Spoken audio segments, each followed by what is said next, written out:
As we all know by now, Donald Trump comfortably defeated Kamala Harris in this year's presidential election. But exactly how did he do it? In today's video, we're going to be analyzing four of the most important factors of how Donald Trump won this year's presidential election, including one factor that I believe people have really neglected up until now. So the first and probably most significant factor is the Hispanic/Latino vote. In 2024, in this year's election, Democrats only won the Hispanic vote by 6. And what's worse, Democrats actually lost the Hispanic/Latino men vote by 12%. Compare that with 2020. You will see that in 2020, Democrats won the Hispanic vote along with Joe Biden by 33%. That is a 20% swing in just 4 years. Additionally, if you look at the Latino men vote, Joe Biden actually won this group of voters specifically by 23%. That is very different from the 12% win Donald Trump had among this group of voters. In concise terms, Latino men swung 35% towards Donald Trump in just 4 years' time. Now, although they only make up 6% of the total population, a 35% shift is still extremely significant. Now, you might be wondering, where did this really materialize on in the map? And one of the great examples is the state of Texas. Texas is 40% Hispanic, and its electorate in 2024 was roughly 30 to 35% Hispanic. And what we saw in 2024 in this year's election was that Donald Trump won the state of Texas by more than 14%. Compare that with 2020. In 2020 here, what we saw was that Joe Biden actually came within 5.6% of winning the state of Texas. That is a 8.5% swing in just a matter of 4 years. Now, when we look at this more specifically, we can look at some of these Hispanic areas really trending in favor of the Republican Party. You can see that this area of the state of Texas is considered the Rio Grande Valley, and what we saw was that these areas experienced the largest trends of them all. For instance, take a look at Bexar County, which is home to San Antonio. This county is roughly 7% of Texas's population, and what we saw was that the county shifted 8.5% more towards Donald Trump compared to 2020, which is a major shift. Or if you want to look at Harris County here, home to Houston, this also saw an 8% shift, and this county is also about 40% Hispanic. Additionally, you can look at some of the more predominantly Hispanic areas, especially in El Paso County, where we saw a 20% shift towards the Republican Party, as well as some of the areas around the Rio Grande Valley here. Madera County, this trended 28% towards the Republican Party.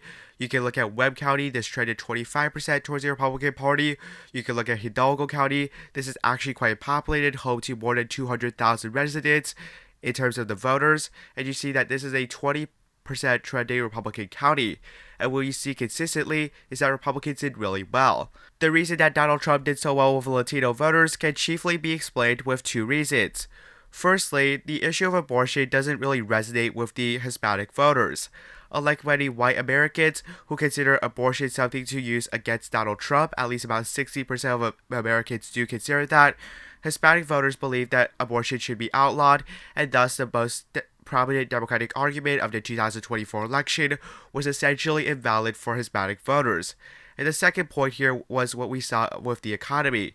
85% of Latino voters cited the economy as very important in their vote. And of course, Donald Trump did better with the economy in terms of voters. Which brings us to the second point here. The economy was a big issue in this election, and that really helped Donald Trump. Now, we all know that the economy is something that Donald Trump really capitalized on, but we don't really know how effective it was. And what we see here is that this is the graph that tells you exactly how effective this was, right? 31% of all Americans consider the economy as excellent or good, with only 5% saying that it was actually excellent. Now, obviously, these voters voted for Kamala Harris, but they're in a significant minority. That's only 3 in 10 voters. 7 in 10 voters consider the economy as not so good or poor. Now, that's to be expected. We all know voters don't like the economy and how it's standing right now. But if you look at this group of voters here, not so good or poor, that's 70% of the electorate. And 70% of those voters decided to go for Donald Trump. Now, of course, voters who say it's excellent or good voted for Harris by about an 80% margin. And voters who said it was poor voted for Donald Trump by roughly, again, a similar margin of about 80%. The make or break group in this voters is like the plurality, which is the group saying that the economy is, quote, not so good, not terrible, but certainly not good. And this group of voters made or break it all, with Kamala Harris securing 44% of these voters and Donald Trump securing 54% of these voters. This was the make or break group because, again, 31% say it's good or excellent, 33% they say they're poor. Obviously, they're going to go in their respective directions, but a not so good group really decided who was going to win this year's presidential election, and they said it was going to be Donald Trump. Now, the third reason of how Donald Trump absolutely demolished Kamala Harris has to do with the fact that he did really well with working class voters, and specifically in 2 of the 3 Rust Belt states, Wisconsin and Pennsylvania, 2 of the 3 states that ultimately delivered Donald Trump and not Kamala Harris the presidency. The most sharp example of such is going to be in the state of Pennsylvania. Now, I want you to compare the 2024 final election results for Pennsylvania to the ones in 2020. This is a 2020 map where Joe Biden won by 1.2, and this is a 2024 map where Donald Trump prevailed by 1.9. What do you see the difference in the county map? Well, there's really 4 differences if you look at the shades. Those are Erie County, Monroe County, Northampton County, and Bucks County. And those 4 counties have one similarity. These are white working class counties. In 2020, Joe Biden prevailed because he swung those counties towards the left. Erie by 2.6 here, Northampton by 4.5, Monroe by 5.6, and Bucks by 3.6. Now, what we saw in some of these counties is that Hillary Clinton was able to win Bucks County and Monroe County, but she lost Northampton and Erie. She still lost Pennsylvania by the skin of her teeth. In 2020, Biden flipped the state because he was able to win Northampton and Erie counties. But in 2024, what we see is that not only did Kamala Harris not win the critical battlegrounds of Northampton and Erie County, which voted essentially the same as the state overall, she actually lost 2 additional counties, Monroe County and Bucks County. And these are pretty densely populated counties, and these counties, they show the nation's overall opinion about the Kamala Harris and Joe Biden administration. A lot of these voters have been really impacted with the devastation surrounding this year's economy, as well as the fact that inflation are really hitting some of these voters. And that's why Kamala Harris lost the election. It has to do with the economy, specifically impacting these white working class voters. You can look at Bucks County, right? This is a historically very blue county, and it voted for Donald Trump. This is the first time in several decades, I believe, that that the Republican Party in the state of Pennsylvania has actually won Bucks County in the presidential level. So it's a truly significant accomplishment. Now, another state that this can be demonstrated in, though to a lesser degree, is the state of Wisconsin.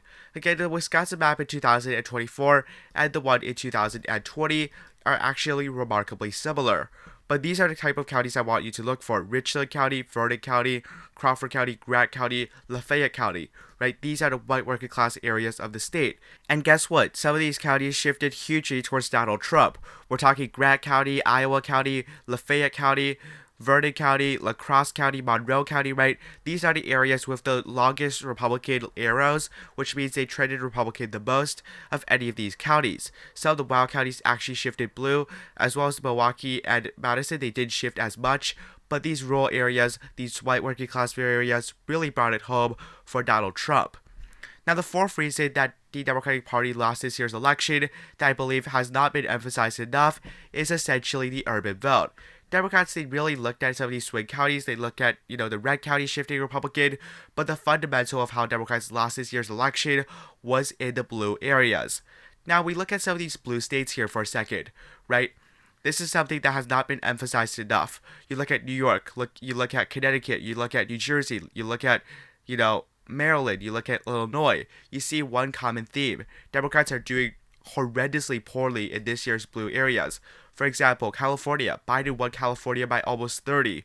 Right now, with 56% of the vote in, though the numbers will probably not change that much in terms of the percentage overall, Harris is only up by 17%. This is her home state.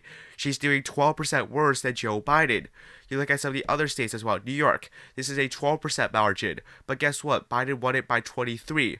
You look at another state, New Jersey. This is the shocker of them all, I think. In New Jersey, you look at 2024, Harris is up by 5. But guess what? Biden was up in this state by more than 15, right? This is a huge shift. You look at another state, for example, you look at, maybe Connecticut, Harris up by 13. That's not as bad. You saw that Biden was up by 20, but that's still kind of within acceptable range. Look at Maryland, Biden won it by 33.2. Guess what? Harris only won the state by 23%. So that's again a 10% drop off. Illinois, again, Harris is up by 8, but Joe Biden won the state by almost 18. He won it by 17. Again, almost a 10% drop off. And these are the type of areas that are truly extremely significant towards Donald Trump's victory. And one of the areas where this really reflected was Michigan. Specifically in Detroit County, Michigan, Joe Biden got 69% of the vote here, but Kamala Harris only got 63% of the vote. You look at some of these shifts, right? Wayne County, this is what stood out. 9.2% shift towards the Republican Party. This is the largest shift of any county in the state of Wisconsin, in the state of Michigan. And it just so happens that this is also the county that's the most populated of all the counties in the state of Michigan. Biden won the state by 2.8, but a county like Wayne shifting 9.2% more Republican is truly extremely significant, and that is why Democrats lost the 2024 presidential election in the state of Michigan. In summary, Harris lost due to a range of reasons. However, 4 really stood out. Her lacking performance with Hispanic voters, specifically Hispanic men, the lacking economy, Harris's underperformance with working class voters, as well as in urban regions. Especially, I think the fourth factor, which is always overlooked, was really tremendous in pushing Donald Trump over and defeating Kamala Harris, not only in the Electoral College, but right now what looks like to be the popular vote as well. So thank you for watching today's video. I really appreciate it if you did make it today. A lot of voters are not really tracking this election after election day. So thank you for watching today's video. Be sure to like and subscribe to my YouTube channel. There's still going to be more election coverage because there's still competitive races in the Senate and House. And as well as that, 2026, 2028, they feel like a long time away, but they're going to be here soon eventually. Thank you so much for watching. Have a nice day. Goodbye.